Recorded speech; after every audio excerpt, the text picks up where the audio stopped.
Morning everybody, how are y'all doing today? I'm doing great myself because we got a little bit more Starfield salt to take a look at today. And kind of like the video I made on Dreamcast Guy, the guy we're looking at today is one of those people who's complaining that the game is getting delayed, but you already know if the game came out unfinished and broken, he would be the first one to jump to Twitter and say, oh, why does the game run so bad? They should have delayed this. And what really rubbed me the wrong way about this video is this guy's acting the entire time like Xbox is the only company that delays these games so much. He basically pretends that Sony and Nintendo don't at all, and I think you guys know about his whole little Twitter thing, where he said that, oh, Sony and Nintendo never delay their games. When Tears of the Kingdom was delayed, Animal Crossing was delayed, still no Last of Us 2 factions, of course God of War Ragnarok's delay, but he won't talk about any of those, of course. So yeah, without further ado, let's go ahead and get right into this. Call a spade a spade. Xbox is a weird company. You would think that with everything they have going on, all these studio acquisitions, the most powerful hardware, at least on paper right now with the Xbox Series X, of course, you know, Game Pass being so successful and, you know, games being readily available on the system, you would think that Xbox would be an absolute dominating force in the video game industry, but in reality, they're pretty much the third pillar. They're behind Nintendo and Sony, and of course Nintendo and Sony do drastically different things, but they're definitely behind Sony, who is probably their main direct one-on-one competitor. Yeah, people always say that Xbox is in last place, but last place in terms of what? In terms of console sales? Yes, they're absolutely last place in that. And yeah, console sales are nice and all, but doesn't Xbox have more active monthly users than PlayStation? Doesn't PlayStation have like 100 million active users a month and Xbox has like 150 million or something like that? Also, they're definitely in first place when it comes to their services like Game Pass. The day and date stuff is awesome. But besides that, I'm not really sure. So how about this? You guys let me know in the comments. Do you guys think Xbox is last place overall? Do you think it's just in certain things, but they're ahead of the competition in other things? Let me know. Now, I like Xbox. I love my Xbox Series X. I play my Xbox Series X a lot. I play all my third-party games on there. I enjoy the controller. I enjoy Game Pass. I enjoy the interface of it. My NBA League Pass is on my Xbox Series X. So I don't want to hear any slander in the comments that RGT doesn't like Xbox. I'm not Dreamcast. No, I'm just kidding. No, I like Xbox. Want to know what you like more than Xbox though? You like hate views, which is probably why you made this video, for being honest. You just wanted some free clicks and wanted to get involved over the fake outrage that Starfield was delayed. And you say you're not Dreamcast Guy, buddy. The only real difference between you and Dreamcast Guy is that you have more subs than him. When it comes to jumping on hating Xbox trends and stuff like that, you guys are identical in that regard. But holy hell, this has to be the most disappointing company because they constantly shift goalposts. They constantly let people down. They constantly change what they said. And it's like, bro, you're the one who said this. That's the thing that drives me nuts about it. They're the ones who set up their own, you know, parameters with this. They're the ones who say when something is going to come out and then it doesn't come out. Or it comes out and it's really half-baked. So I mean, the only recent example of this I can think of is Halo Infinite, in terms of something coming out half-baked. And also, where's this whole shifting goalposts and changing what they said thing coming from? Yes, I'll agree, they have disappointed in the past, so has every company. But when do they move goalposts or change what they said? If moving a release date is what you consider the same thing as moving a goalpost, then you're just wrong, I'm sorry. Moving a goalpost is what the PlayStation fanboys love to do. They set expectations for an Xbox game, and then when it meets those expectations, they come up with something else, and they just keep going so the game can never hit their expectations, so they can always be disappointed with it. And also, Xbox isn't changing what they were saying. If they were changing what they were saying, then they would have been like, oh, we never said Starfield was coming on November 11th, 2022. We said it was coming in 2023 the whole time. That's not what they're doing. They said they delayed it. I don't know what you're talking about. obviously today we're talking about Starfield. You could read the title. Starfield has gotten yet another delay. And this, first and foremost, I forgive all of you when I was out there saying Starfield's not coming out in June or before June, because you have to remember, Microsoft did this big presentation where they showcased a bunch of games that were coming out before June. They showed off games like Redfall, Forza Motorsports 8, Starfield. Redfall supposedly is coming out in May. We still have no release date for Forza Motorsports 8, and now Starfield has fallen out of that category. Now, we initially got a first look at Starfield, and this game was supposed to come out in 2020.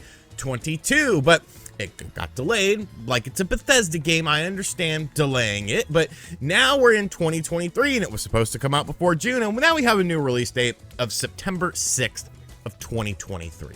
I mean, you say you understand them delaying it, but the more I watch this video, the less I believe that. Because if you understood the delays, then you wouldn't have made this video in the first place. But I guess views and money speak louder than logic and consistency. Once again, outside of the 12-month window that Microsoft themselves imposed upon us. Now, I like Bethesda games. You know, I have very fond memories of playing Bethesda stuff. Fallout 3 is one of my favorite games of all time. That's a top 20. I would say it's a top 20 game. Elder Scrolls Oblivion, once again, I would put that top 30-ish. You know, Skyrim is a great game. I didn't really like Fallout 4 all that much, but I like Bethesda games. I understand that there is, you know, things that happen within Bethesda games that don't necessarily happen within other games. I mean, you claim you love Bethesda games, you seem to have played quite a lot of them, and those things that you're referring to that happen in Bethesda games that don't happen in other games, it's all the bugs that Bethesda is infamous for. And yet you still are making this video complaining about a delay. You have played a bunch of Bethesda games, and as you said, Bethesda games have a lot of things inside them that other games don't have, which again is, you know, all the bugs that they're infamous for. So when Bethesda is going to delay their game to make sure it's more polished when they have a history of extremely buggy games, this should make you happy more than anything. It shows they really care. It shows they've learned from their mistakes, especially with Fallout 76. And it shows especially as well that Xbox management has learned from Halo Infinite in that, hey, we need to wait until the game is actually finished. We can't just make a decent beta and then work on it very slowly afterwards. The actual full game has to be ready on launch or we're screwed. I mean, just before you said that Xbox constantly disappoints, but if this game is rushed out too soon, it's gonna be another disappointment, and then you're gonna complain that they disappointed us. If they have to delay their games to make them not disappointments, then I think we should be okay with that. And back in the Xbox 360 era, back in the Fallout 3 and the Oblivion era, they were the only company that were really making games sort of like that. Obviously coming over from, you know, PC pedigree to console pedigree, they were a company that were making these huge open world games. No other companies were really making games like those. You know, they kind of set a standard, and then you got other games coming along, you know, fantasy games like Dragon's Dogma, you know, all those sorts of games that came along after that. But Bethesda was still kind of like the innovator. But as time's gone on, I feel like Bethesda has lost their luster. You know, games like Fallout 76 definitely, you know, put a little damper on what Bethesda is doing. Obviously, being purchased by Microsoft is a huge announcement because now you have games like Starfield that are going to be Xbox exclusive games. But I feel like, and this really, I have to question the leadership at Xbox, because to me, from the outside looking in, this looks like the wild, wild west of game development. It's like, oh, you're working on a game and when's it coming out? I don't really know. Okay, well, we're going to say it's coming out then. And if, like, you can't do it, that's cool. You know, we'll just delay it again and again and again. See, this is what I was talking about in the intro when I was saying, oh, he acts like only Microsoft has these issues with, like, delaying games and stuff. You do realize, my guy, that Nintendo and Sony are no strangers to delaying games. But again, I can't find a single video on your channel talking about any of that. Couldn't really find anything on Ragnarok's delay or Tears of the Kingdom's delay. Now, I could be wrong about that. Maybe he did make a video on that, but all my searching yielded no results. But then, of course, the second Xbox delays a game that's coming from a studio infamous for unfinished games and bugs, all of a sudden, they're the bad guy. You really love to see it. And, you know, oh, you know, certain features aren't going to be in the game that you said were going to be in the game. Oh, you know, no big deal. Oh, we have to delay this portion of the game like we did with Halo Infinite, Halo freaking Infinite, what should have been, you know, a crown jewel for the Xbox brand. You know, we got to delay certain things. That's fine. That's fine. It's like, who is running this show here? And I have to go back to Phil Spencer.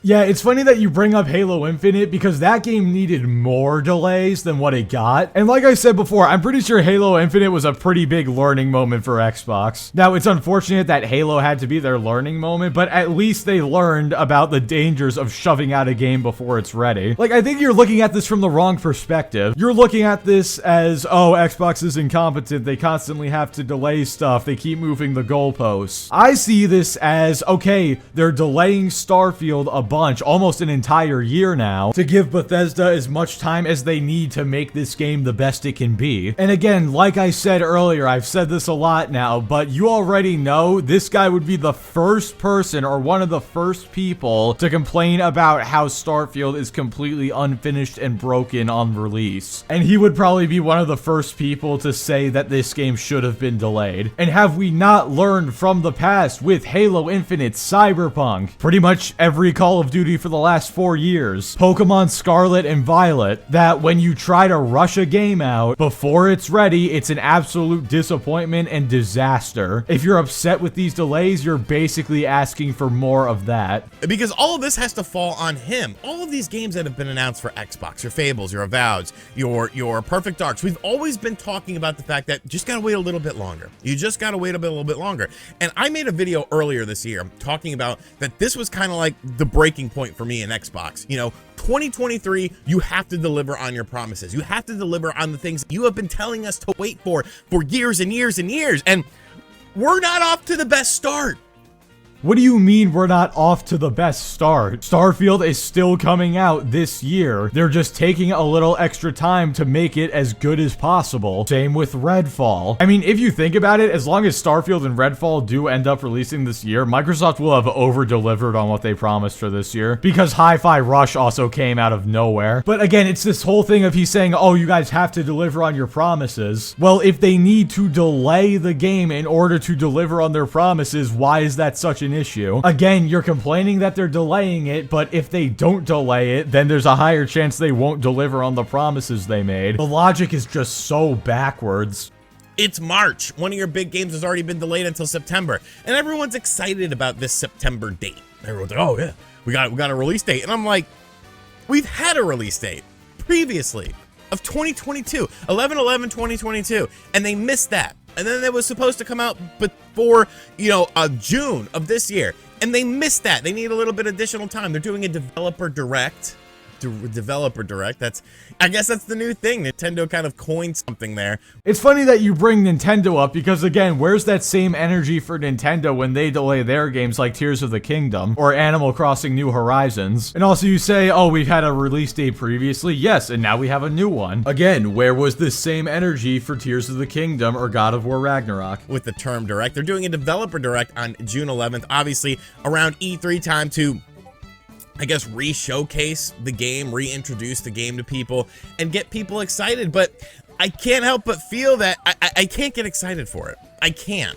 Maybe in June, I'll get a bit more excited for it when we see the developer direct, and, we're just 3 months away from release because they obviously, you wouldn't think they would change the release date, but there is a chance that they could. I just can't get excited for this game because of the fact that it keeps getting delayed. I know I'm sounding like a broken record, but where is the same energy for Nintendo? Why are you so excited for Tears of the Kingdom if there's a chance they could delay it again? Like, this logic is so dumb. You could say this about any game. There's always a chance any game could get delayed. So I guess we just shouldn't get excited for any games ever nowadays. But no, again, you're only gonna say this about Starfield. And why? Because clicks and money. And also, this dude uses the same hyperbolic language that Dreamcast guy does. He's like, oh, this game keeps getting delayed. My guy, it was delayed twice for a grand total of 10 months. If it gets delayed a third time, then that would be more appropriate to say. But trust me, I think we're gonna be just fine. And it seems like there's something wrong. If something is continuously delayed, you have to question if there's something, wrong with the game. Is this like a Duke Nukem Forever situation where there are core problems within the game? I don't believe that thing that Shigeru Miyamoto said.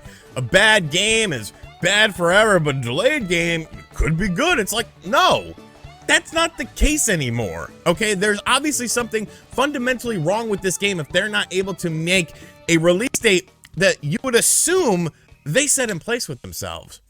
Again, by this logic, you should not be excited for Tears of the Kingdom at all. Like, I guess Tears of the Kingdom, because it was delayed, it's just not going to be a good game now. Something must be wrong on the inside. Like, no, dude, sometimes that is the case, but in a lot of cases, like this one, it's most likely that they just need more time to polish the game and make it complete. Why is it a problem that they are trying to make the game as complete as possible for launch? Again, Battlefield, Cyberpunk, Halo, all these games, they could have been great, but they were rushed and they weren't. And also, that quote from Shigeru Miyamoto is absolutely correct. If a game is continuously delayed, it will eventually be good. But if a game is rushed and is bad at release, that release version will always be bad. Oftentimes, when people think of the game, they will think of the initial god-awful release. I know that's what I think of whenever I think of games like Cyberpunk.